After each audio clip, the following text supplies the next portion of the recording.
share the view of many of my colleagues that these are bad regulations and that they should be opposed this evening. Both the Welsh and Scottish governments, as I understand it, are against this type of regulation. And so when the Minister told us that other administrations are watching, I think actually this administration should be watching what the other administrations are doing and following their lead. I must say that I think this is probably the most depressing performance I've had listened to in this House from a minister. She showed a cavalier disregard for the conventions and courtesies of this House, and she's also admitted to completely breaching the rules that the government has under its better regulation framework, which is designed to try and inform decision-making for regulations which affect businesses and individuals in this country.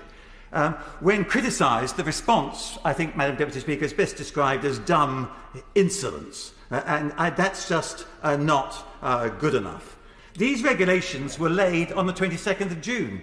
There was an accompanying explanatory memorandum which expressly referenced a full impact assessment of the costs and benefits of this instrument is available from the Department of Health and Social Care and is published alongside this instrument and its explanatory memorandum. The Minister hasn't explained what's happened to it, whether it ever existed, whether it had information which she found embarrassing and therefore it's been suppressed.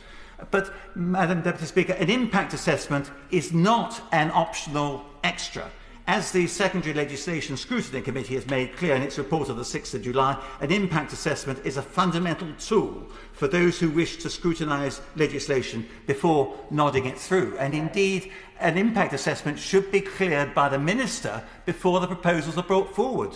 And the government's better regulation framework principles set out in March 2020 say this: where government intervention requires a legislative policy change to be made, departments are expected to analyse and assess the impact of the change on the different groups affected, which should generally take the form of an impact assessment. That hasn't happened. Why hasn't it happened?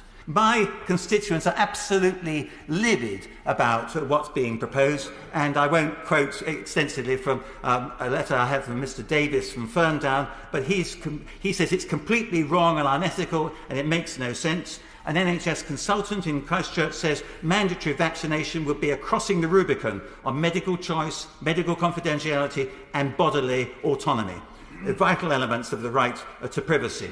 And I think this is, as is stated in that report, an unnecessary, a disproportionate and misguided proposal.